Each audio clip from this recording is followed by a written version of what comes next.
한국 밥상 중에서 암을 유발하는 음식은 무엇이 있나요? 우리나라 음식이 사실은 서양 음식에 비해서는 대체적으로 건강식이에요. 육식보다 채식 위주로 이렇게 하잖아요.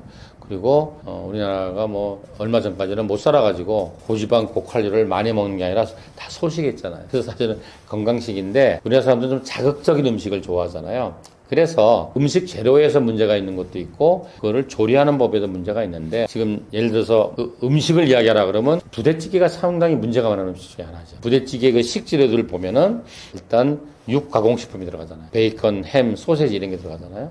이거는 뭐예요? 세계 암흑에 지정한 1군 발암물질이잖아요. 그 다음에 거기다가 또 맛을 내려고 뭐 다양한 양념이 들어가고 소금도 많이 넣고 짜고 그러잖아요. 그래서 이 부대찌개 같은 찌개류, 뭐 부대찌개뿐만 아니라 찌개나 국을 먹는 우리 민족이잖아요. 서양식에는 뭐 찌개나 국 잘 안 먹잖아요. 뭐 스튜 같은 걸 먹긴 해도. 그래서 여기에 보면 맛을 내기 위한 음식 첨가물들이 굉장히 많이 녹아 있어요. 그것들이 우리 몸에 굉장히 나쁜 역할을 한다. 또 우리나라가 뭐냐면 이제 염장 음식, 절인 음식을 많이 먹어요. 대표적인 젓갈류. 젓갈류 참 나쁜 거예요. 왜냐면은 이 염장을 할 때 소금을 많이 치잖아요. 거기서 발암물질 같은 게 나오잖아요. 그리고 굉장히 짜잖아요. 짠 건 모든 건강에 안 좋잖아요. 그죠? 그리고 그 외에도 뭐 오이지, 뭐 마늘 장아찌, 뭐 이런 것들, 뭐 부대찌개를 포함한 아주 맛있는 뭐 고기를 많이 넣고 육과 뭐 햄도 넣고 뭐 그리고 찌개류 그리고 젓갈류 같은 염장식품 이게 뭐 두 개만 꼽자면 우리나라 음식 중에서 안 좋은 음식이 아닌가 그런 생각합니다. 유독 한국 암 환자에게서만 나타나는 특징이 있나요?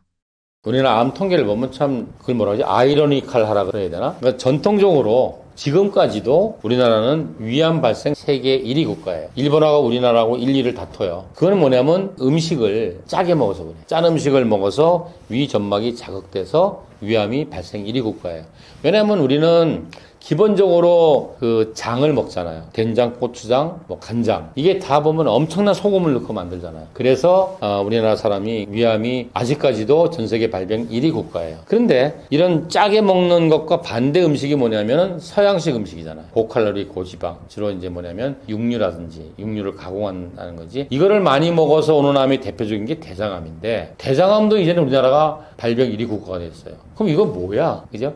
완전히 반대쪽에 있는 음식에 의해서 포발하는 암이 둘 다 1등이래네. 그러니까 우리는 뭐냐면 맵고 짠 나쁜 음식도 많이 먹고 고지방 고칼로리의 음식도 많이 먹는 나라다. 그래서 정말 양극단의 암이 포발하는 조금 뭐랄까 특이한 나라라고 말할 수 있습니다. 먹을수록 암세포 죽이는 두 가지 음식을 꼽으신다면 어떤 게 있나요? 이제 식재료 중에서 암 환자들한테 권할 수 있는 식품 많죠. 그 중에서 두 가지를 꼽으라. 그러면 첫 번째는 신선한 제철 채소를 다양하게 많은 양을 먹자. 제가 이렇게 말씀드리고 싶고요. 그 다음에는 이제 견과류를 좀 많이 먹자. 근데 견과류 중에서 땅콩은 제가 드시지 말라고 이야기해요. 왜냐면 견과류들 자체가 보면은 껍질에 알러젠들이 많아요. 그래서 근데 특히 땅콩은 알레르기를 일으키는 성분들이 많고 소화 흡수를 방해시켜요. 그래서 주로 호두나 잣을 많이 드시라 그래요. 그래서 보시면은 미국 암학회가 아스코어인데 미국 암학회가 매년 이제 5월달에 시카고에서 열려요. 거기에서 나온 논문이 JCO라고 저널 오브 클리니컬 온콜로지 임상 종양 논문인데. 거기에 한 10년 전에 유방암에 대한 대규모 연구를 한 게 있어요. 거기 보면은 유방암 환자의 재발률을 낮출 수 있는 연구를 했는데 그게 뭐냐면은 신선한 채식 위주의 확실한 식이요법을 하고 확실한 운동을 두 가지를 한 사람이 재발률이 굉장히 낮고 또 유방암으로 인한 사망률이 제일 낮고 그리고 그 생존율이 제일 높다. 이런 논문이 나와 있어요. 그리고 이제 우리나라 대학의 또 논문을 보시면은 이런 말이 있어요. 호두가 대장암을 치유하고 예방하는 효과가 있다. 이게 우리나라 대학에서 나오는 논문이 있어요. 그래서 뭐 여러 가지가 많지만 그 중에서 두 가지만 말하라 그러면 다양한 신선한 제철 채소를 많이 먹고 그리고 견과류 주로 호두나 젖을 많이 드시면은 암을 치료하고 예방하고 건강을 지키는데 아주 좋은 효과가 나타난다. 이렇게 말씀드릴 수 있습니다. 유독 한국인들이 좋아하는 위험한 치료법이 있나요?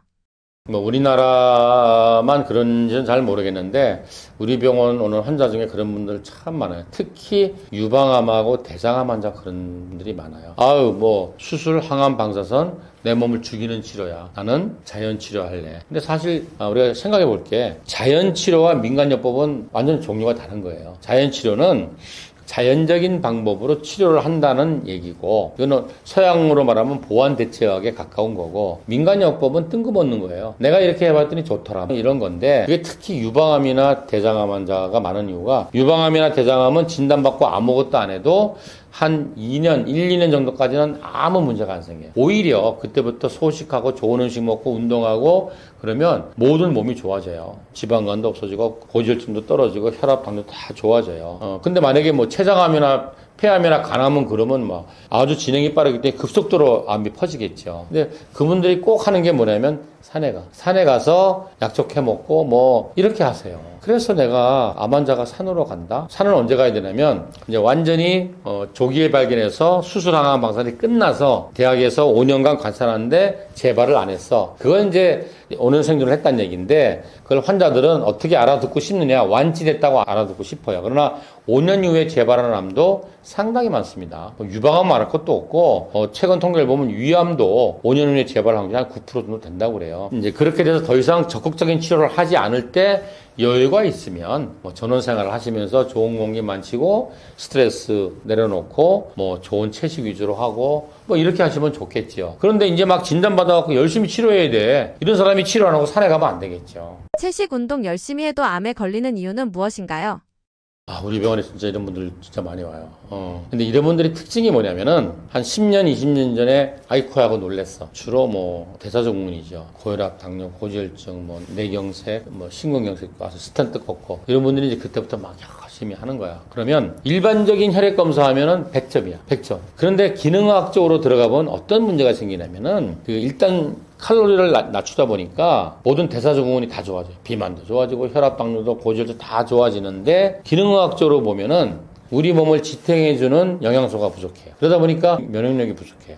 그래서 암이 오지 않았나는 생각을 많이. 그런 분들 정말 많이 봤어요. 그리고 또 하나는 뭐냐면은 이렇게 생각하게 되겠죠. 이분은 안 좋은 밭을 갖고 태어난 사람이야. 유전적으로 밭이 안 좋아. 그러니까 뭐 10년, 20년 전에 막 고혈압, 당뇨 이런 게 다 왔겠죠. 와서 그런 유전적인 것도 있고 그런데 열심히 식이요법하고 운동도 했는데 그거를 주로 대사증후군에 맞춰서 했지 암에 맞춰서 안 한 거죠. 이런 원인 때문에 암에 걸리는 분들도 있습니다. 한국 암 환자가 점점 증가하고 있는 것 같은데 통계적으로 어떤가요?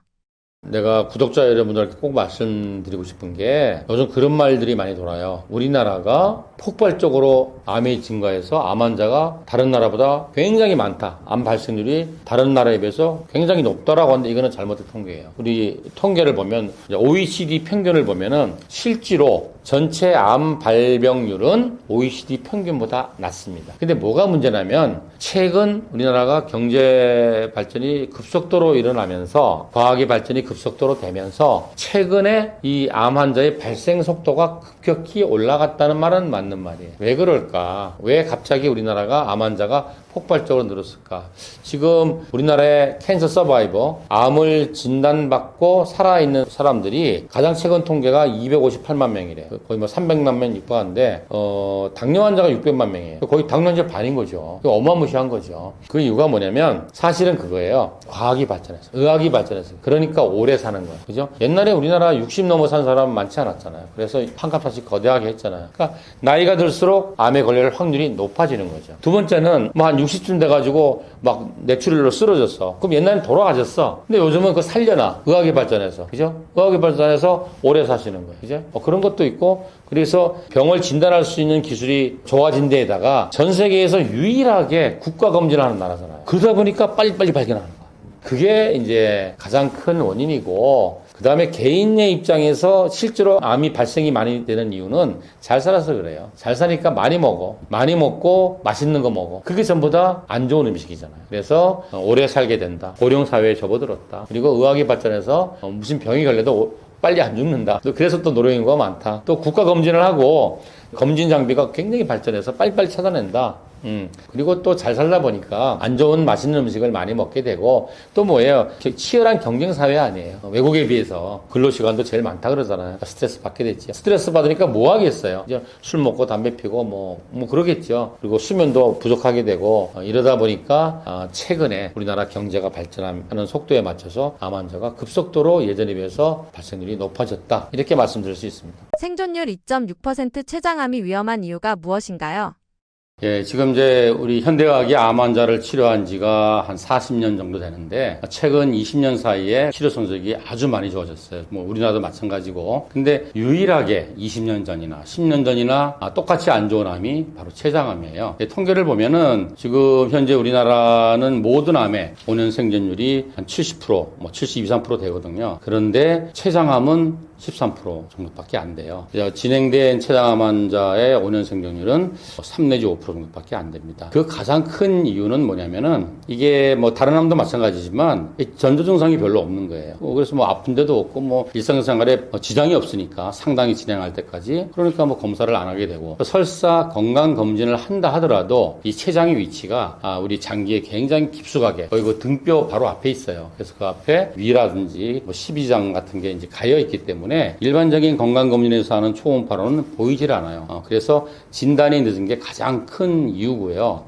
또 우리가 이제 암을 치료할 때 가장 성적이 좋으려면 수술을 완벽하게 하는 게 가장 중요합니다. 대학에서 하는 방사선 치료나 항암 치료는 어디까지나 수술의 보조요법이 되는데 이게 문제가 너무 진행된 상태에 발견하기 때문에 췌장암 환자의 수술 가능성은 뭐 한 10명 중에 뭐 1명, 많으면 2명 정도밖에 안 돼요. 나머지는 이제 수술을 못 하는 거죠. 그래서 이제 예후가 안 좋은데 만약에 이제 최근에 가장 옛날부터 무서웠던 암들, 췌장암, 폐암, 간암 뭐 이런 것들 중에서 가장 치료 성적이 좋아진 게 폐암이에요. 그 이유는 폐암은 표적 치료제가 굉장히 많이 개발되어 있어요. 국내에서 개발된 표적 치료도 있습니다. 폐암은 또 뭐냐면 폐암은 면역 항암제가 굉장히 효과가 좋은 그러한 그 환자분들이 있어요. 그래서 우리가 일반적으로 하는 세포 독성 항암제는 사실 부작용 때문에 오래 이렇게 진행을 할 수가 없어요. 근데 표적 항암제라든지 면역 항암제는 부작용이 거의 없기 때문에 뭐 저희 병원에도 뭐 폐암인데 뇌전이 간 사람이 뭐 5년째, 6년째, 7년째 먹는 표적 항암제 내지는 면역 항암제로 이렇게 정상생활 다 하시는 분도 꽤 많아요. 근데 췌장암은 안타깝게도 이 세포 독성 항암제의 효과도 그렇게 뭐 월등하게 좋지도 않지만 제일 중요한 게 표적 항암제라든지 면역 항암제가 아직까지 개발되지 못했다는 게 가장 큰 이유라고 말할 수 있고 또 이 암세포 자체가 굉장히 빨리빨리 진행하는 빨리빨리 번식하고 자라는 진행이 빠른 암이다. 그래서 이 세 가지 원인에 의해서 아직까지도 췌장암은 매우 안 좋아요. 그래서 작년에 국내 2개의 빅5 병원에서 자기들 자체 대학에 췌장암 통계를 낸 게 있는데 두 병은 똑같아요. 20년 전이나 10년 전이나 췌장암은 치료 성공률, 생존율이 변함이 없더라. 이렇게 이야기하고 있습니다. 이 증상이 있다면 췌장암을 의심해 봐야 한다는데 어떤 증상인가요?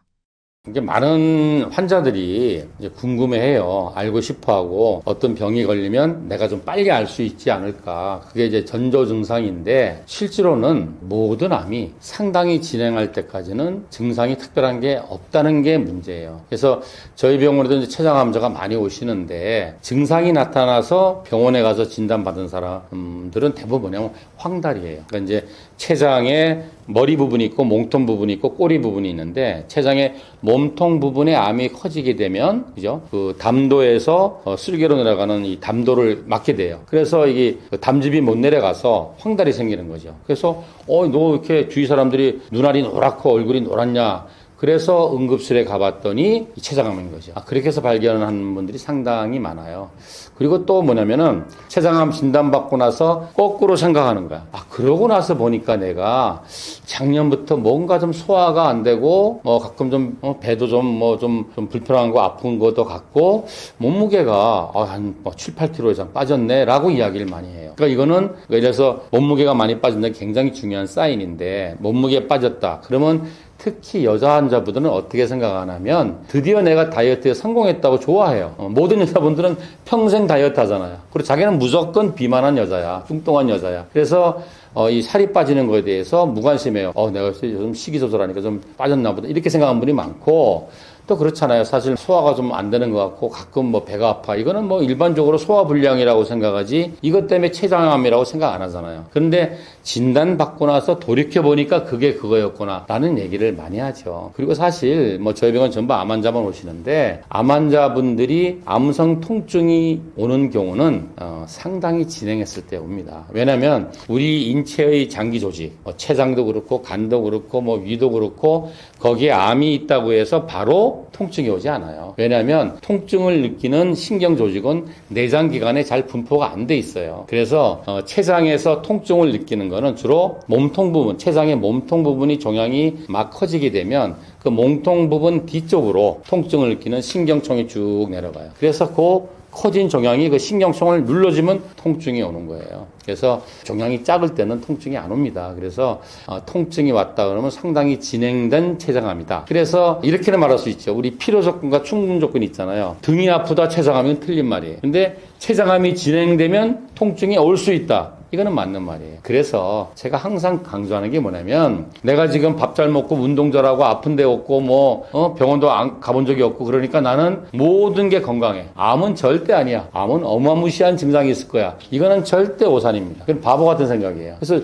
저희 병원 오는 암 환자들 10명 중에 8명, 9명은 다 우연히 건강검진에서 폐암 말기 위암 그래서 깜짝 놀라는 거예요. 처음에 안 믿어요. 무슨 소리야 이거 돌팔이네. 그 딴 병 가는 거야. 거기서도 또 암이네 그러면 여기도 돌팔이네 이런 식으로 되는 거예요. 그래서 제가 늘 강조하는 거는 우리 이걸 아셔야 돼요. 증상이라는 거는 우리를 도와주는 거예요. 사실은 고통이 아니고. 예를 들자면 우리가 자다가 겨울에 자다가 이렇게 술 많이 먹고 자는데 옆에 난로가 있었어. 손이 딱 닿았어. 그러면 증상이 나타나야 돼. 아 뜨거워. 그러면 손을 피하는데 통증을 못 느끼면 다 타버리는 거지. 그래서 어떤 증상이 나타날 때까지 기다리시면 안 되고 어떤 위험인자가 있다든지 가족력이 있다든지 아니면 그런 게 없더라도 정기적으로 건강검진을 해서 건강할 때 병을 찾아내야지 조기에 발견해서 치료를 완벽하게 할 수 있다. 이 말을 제가 항상 강조합니다. 췌장암의 5년 내 생존율은 어떤가요? 사람들이 이제 췌장암이다 그러면 이제 주위의 이야기를 들어보면 췌장암은 진짜 1년도 못 살아 이런 말을 많이 하니까 아이고 나는 이제 끝났나 보다라고 하는데 제가 우리 병원 환자 예를 들어드릴게요. 이 환자분이 2019년에 주위 사람들이 얼굴이 노래 그래가지고 대학병원 응급실을 가서 검사를 해보니까 췌장암에 의해서 담도가 막혀서 황달이 온 거예요. 그래서 췌장암은 뭐냐면은 우리가 이제 모든 암은 치료의 첫째가 수술인데 췌장암 환자의 한 40% 정도는 처음부터 사기야. 혈액을 타고 딴 데로 간이나 이런 데로 전이 갔어요. 그러면 수술 못 하는 거예요. 그리고 또 나머지 한 30-40%는 또 뭐냐면 중간 단계라 그래가지고 이게 다른 데로 전이는 안 갔는데 췌장에 있는 아주 굵고 중요한 혈관 옆에 딱 붙어 있어가지고 수술을 할 수가 없어. 수술하다 잘못해서 이 혈관 건드리면 큰일 나니까. 이제 그리고 처음부터 수술할 수 있는 사람은 10%에서 15%, 많이 봐도 20%가 안 되는 거죠. 그래서 이분은 뭐냐면 중간 단계에 있어요. 종양이 혈관에 딱 붙어 있어가지고 수술을 못 해. 그러면 이제 어떻게 하냐면 선항암, 수술 전에 항암 치료를 해서 이 암의 크기를 작게 해서 혈관에서 이렇게 떨어지면 수술합시다. 이렇게 하는데 그렇게 한 환자 중에 10명 중에서 한 2명 정도만 수술이 가능해요. 근데 이분은 이제 그 운이 좋은 2명에 속했어요. 그래서 그 다음에 이제 그때부터 이제 우리 병원 치료도 하셨죠. 치료도 하고 항암도 해가지고 그 다음에 가을에 수술을 하셨어요. 그리고 수술하고 표준 항암 치료를 12번 하셨어요. 2주 간격으로. 그리고 지금 추석 전에 10월 초에 이제 수술 후 마지막 5년의 검사를 했는데 재발이 안 되고 모든 게 건강한 거예요. 그래서 대학병원에서 의학적으로는 완치됐다 이렇게 얘기해요. 그런 분도 있어요. 그래서 췌장암이라고 해서 다 그런 건 아니고요. 또 한 분은 뭐냐면 한 1년쯤 후에 온 남자분인데 이분은 이제 건강검진에서 췌장암을 진단받고 이분이 똑같이 처음에는 이제 수술 못했는데 한 7-8개월 정도 이제 선항암하고 이제 자기 식이요법도 하고 우리 병원 치료도 하고 그래갖고 이제 수술을 하게 됐어요. 그래서 이 사람은 아까 그 여자분이 롤 모델이었어요. 나도 저 사람처럼 할 거야. 정말 열심히 하셨어요. 근데 2년 전부터 이게 자꾸 장 내에서 혈관이 터지는 거예요. 혈관이 터져서 막 출혈을 하니까 응급으로 가서 내 기억으로 한 5번, 6번을 응급으로 가서 이 혈관 터진 거를 소작을 하거나 봉합을 해서 또 이렇게 했어요. 그래서 그분은 아직까지 복부에 암이 남아있지만 지금 정상생활을 하고 계세요. 그분도 지금 진단받은 지로 따지면 5년 다 돼가실 거예요. 그래서 췌장암이라고 해서 다 그렇게 생각하실 건 아니고, 아까 제가 그랬죠. 췌장암의 5년 생존율. 5년 생존율을 우리가 그 치료 성공 완치라 그래요. 그러니까 의사들이 말하는 완치라는 거는 병이 완전히 없어져서 나는 이 병과 관계없는 사람이 아니고 5년 생존하면 완치라 그러는 거예요. 그러다가 7년 후에 재발하면 다시 재발 그룹으로 넘어가는 거예요. 통계를 그렇게 내는 거예요. 그래서 저는 이렇게 생각해요. 아까 췌장암의 5년 생존율이 3 내지 5%다. 이거는 그냥 항암만 한 사람의 얘기고 자기가 활동을 하는 거야. 식욕도 열심히 하고 운동도 열심히 하고 또 뭐 보완대체의학도 증명된 것들을 열심히 하는 사람은 이 통계를 뛰어넘는다. 그래서 저는 제가 이제 20년 정도 암환자 보완대체약을 해보니까 이제는 자신있게 말할 수가 있어요. 대학에 있는 수술항암 방사선만 한 사람들과 거기에 덧붙여서 저희 병원이 하는 치료는 이제 거선요법이라 그러죠. 뭐 시기부터 시작해서 이런 거선요법을 열심히 한 사람은 어떤 암이든지 간에 어떤 병기든지 간에 통계를 따로 내야 된다고 이제는 자신있게 말씀드릴 수 있어요. 지금 당장 췌장암 검사 꼭 받아봐야 하는 사람이 있다면 어떤 사람인가요?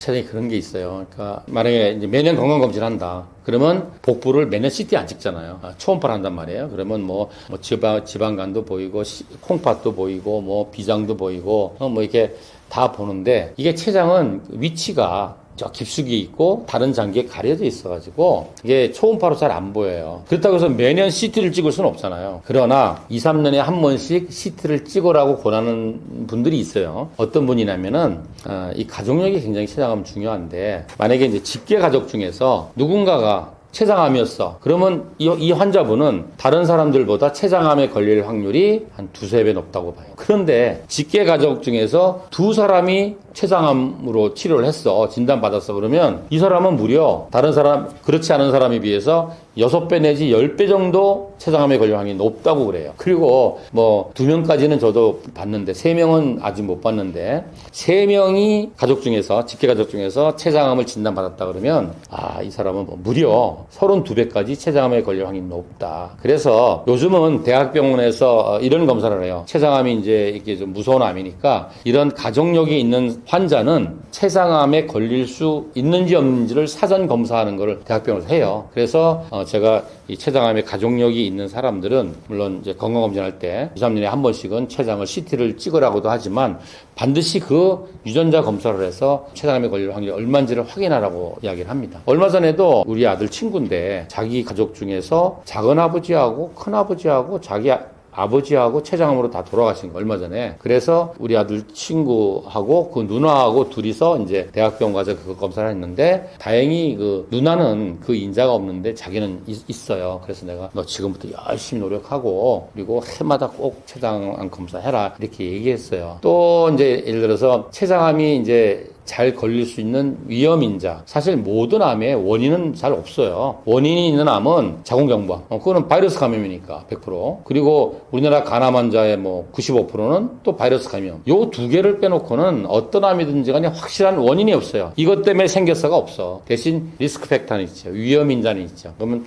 췌장암의 위험인자는 뭐냐면 췌장염. 그러니까 췌장염을 오래 앓으면 얘가 암으로 될 수가 있는 거죠. 췌장염이 있다든지. 아니면 이제 내가 비만하고 그리고 술도 많이 먹고 담배도 많이 피고 그리고 술 먹으면 뭐 먹어요? 고지방 고칼로리 안주 먹잖아요. 이런 생활 습관이 안 좋은 사람. 그리고 또 이제 당뇨를 오래 앓았는데 이게 갑자기 당뇨가 잘 조절이 안 돼. 이런 분도 한번 검사해 볼 필요가 있고 한 50이 넘었는데 갑자기 당뇨가 물론 당뇨라는 게 다 50, 60에 생기지 뭐 20, 30대는 잘 안 생기지만 갑자기 당뇨가 생기는데 우리 집안에 당뇨의 가족력도 별로 없어. 이런 분은 혹시나 해서 한번 췌장암 검사를 해보라고 제가 권합니다. 음식도 안 지나가는데 식습관이 췌장암에 영향을 미치는 이유는 무엇인가요?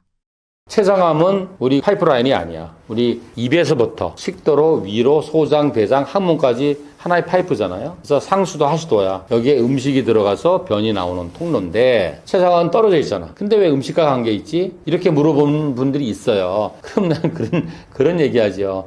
음식을 그 파이프에서 사용하는 게 아니잖아요. 그죠? 파이프에서는 쪼개서 분해시키고 분리수거하고 그다음에 소장해서 흡수해서 피로 가서 피에서 온몸 세포로 가잖아요. 그러니까 음식이 통과하는 파이프라인에만 영향을 주는 것이 아니고 물론 그런 거 있지. 뜨거운 음식 많이 많이 먹으면 막 식도가 화상 입어갖고 세포가 변성해서 화가 나갖고 식도암이 될 수 있고, 짠 음식 많이 먹으면 위 점막이 자꾸 자극 주니까 얘가 막 화가 나갖고 나쁜 놈으로 바뀔 수가 있는 것도 있지만 그 성분에 의해서 암이 되는 거는 우리 온몸 세포가 될 수 있는 거죠. 그런데 췌장암이 특히 음식과 관계가 많은 이유는 뭐냐면 두 가지예요. 이걸 아시면 돼. 췌장이 어떠한 일을 하느냐를 보시면 돼요. 췌장이 어떤 일을 하냐. 크게 두 가지 일을 해요. 췌장은. 첫 번째는 췌장은 소화기관이에요. 이걸 우리가 그 외분비기관이라고 그러죠. 그러니까 음식을 먹으면 췌장에서 소화효소가 나와서 음식물을 쪼개는 거예요. 우리 쓰레기 분리하듯이. 뭐 예를 들어서 우리가 통닭을 먹었다 그러면 통닭이 피로 흡수되는 게 아니잖아요. 통닭을 다 분리해가지고 아미노산으로 만들어서 피로 들어가는 거고, 뭐 탄수화물, 뭐 시금치를 먹었어. 그럼 시금치가 피로 가는 게 아니라 시금치를 다 쪼개갖고 포도당으로 되면 얘가 가는 거예요. 그 일을 췌장에서 하는 거죠. 그런데 우리가 이제 에너지를 내는 성분이 탄수화물, 단백질, 지방인데 3대 영양소 모두 녹이는 효소가 나오는 건 췌장밖에 없어요. 위는 단백질 분해 요소만 나와요. 침은 탄수화물 분해 요소만 나와요. 특히 지방을 분해하는 요소는 췌장에서만 나와요. 그러니까 예를 들어서 췌장을 혹사시키는 거야. 막 기름기 있는 거, 칼로리 높은 거, 막 가공식품, 초가공식품 이런 걸 먹게 되면 뭐예요? 결국은 뭐예요? 누가 일을 해야 돼? 췌장이 계속 소화액을 분비해가지고 쪼개야 되니까 얘가 지쳐버리겠지. 그럼 얘가 이제 약간 돌아버리는 거지. 그게 이제 암이 된다고 우리는. 그래서 우리 그런 얘기해요. 암이 걸리면 이 내 몸의 주인이 나잖아요. 내가 내 세포한테 좀 미안하다고 생각해. 얘를 얼마나 혹사시켰으면 얘가 삐뚤어 나가가지고 암이 됐겠냐. 뭐 그런 얘기도 하는데 두 번째는 또 뭐냐면은 내분비기관이에요. 호르몬 분비기관이에요. 어떤 호르몬을 분비시키냐면 인슐린이라는 호르몬을 췌장에서 분비하는 거예요. 그럼 인슐린은 어떤 역할을 하냐면 우리 에너지원은 단백질이 아니고 탄수화물인 건지 다 아시죠? 탄수화물을 다 쪼개면은 포도당이 돼서 포도당이 피로 들어와서 이제 피해서 쓰는 게 아니잖아. 그죠? 그러면 택배차가 와요. 그게 인슐린이에요. 인슐린이 피로 들어온 포도당을 싣고 각 온몸의 세포로 배달시켜주는 거예요. 계속 피크로 오르는 막 정제된 탄수화물, 맛있는 거, 막 깎은 거, 가공한 거, 이걸 많이 먹으면 혈당이 자꾸 올라가니까 인슐린이 많이 나와야 될 거 아니에요. 그럼 췌장이 막 혹사를 하잖아요. 그래서 암이 생길 수 있는 거예요. 그건 당연한 얘기죠. 이제 크게 두 가지로 설명할 수 있어요. 우리 몸은 가스원의 토양이에요. 밭이에요. 그래서 가스원의 밭이 토양이 건강하면 거기서 계속 건강하고 맛있는 열매가 나는데 밭이 토양이 오염됐어. 발암물질에 중금속에 활성산소에 오염되면 거기서는 계속 병든 열매가 나는 거예요. 고혈압이란 당뇨라는 암이라는 게 나는 거예요. 그래서 음식이 중요한 거는 음식이 통과하는 그 조직만 중요한 게 아니라 어떤 토양에 있느냐에 따라서 내 몸의 모든 세포들의 영향을 받겠죠. 내 몸의 토양은 혈액 속의 성분이잖아요. 혈액 속의 성분이 오염되어 있으면 내 몸의 모든 세포는 병들기 시작하겠죠. 이러한 거시적인 차원이 있고 좀 더 구체적으로 들어가자면 췌장은 두 가지 역할을 하는데 음식물을 소화시키는 소화효소를 분비를 시킨다. 그러니까 나쁜 음식, 특히 뭐 고지방 고칼로리를 먹게 되면 췌장에서 얘들을 막 분비시키게 되니까 얘가 과로하게 되고 지치게 된다. 또 정제 탄수화물 먹고 혈당이 막 올라가면 인슐린을 많이 분비시키게 되는데 인슐린이 췌장에서 만든다. 그러니까 췌장이 과로하게 된다. 두 가지 입체적인 각도에서 생각하셔야 됩니다. 그래서 음식이 췌장암에 굉장히 중요한 역할을 합니다. 제가 환자분들한테 그런 얘기를 해요. 그 거슨 교과서에 보면 이렇게 돼 있어요. 질병이라는 것은 어느 날 한 번에 정말 나쁜 짓을 크게 해서 생긴 게 아니다. 어떻게 생기는 거냐면 매일매일 정말 사소한 잘못이 축적된 결과가 질병이다. 이런 얘기를 해요. 그래서 이걸 아셔야 돼요. 오늘까지는 건강하다가 내일부터 환자가 되는 사람은 없어요. 그래서 거슨 박사가 뭐라고 그러냐면 그 중간에 미병기간이라는 게 있어. 뭔가 혈액 검사나 CT나 이런 걸 찍으면 구조가 망가지진 않았는데 본인은 뭔가 기능이 나빠져. 너무 피곤하다든지, 그래서 결린다든지, 막 머리가 막 찌끈찌끈 아프다든지, 자꾸 트림이 난다든지, 이건 모든 거 검사도 안 나와요. 이런 게 뭐냐면 아직 병으로 돌아가기 전에 미병 단계다. 이 미병 기간에서는 뭐 거스제법 같은 이러한 식이요법이라든지 이런 치료를 하면 다시 옛날의 건강한 나로 돌아갈 수 있어요. 그러나 한번 구조가 망가져서 환자라고 질병을 진단을 받으면 옛날 나라는 못 돌아가는 거지. 마치 용수철이 어느 정도 늘어나면 다시 탄산한계가 복원되지만 이렇게 쫙 늘어지면 옛날의 용수철을 못 돌아가고 똑같다고 생각해요. 그래서 매일매일 건강한 생활습관을 유지하시는 게 건강을 유지하는 가장 중요한 방법이다 라고 말씀드리겠습니다.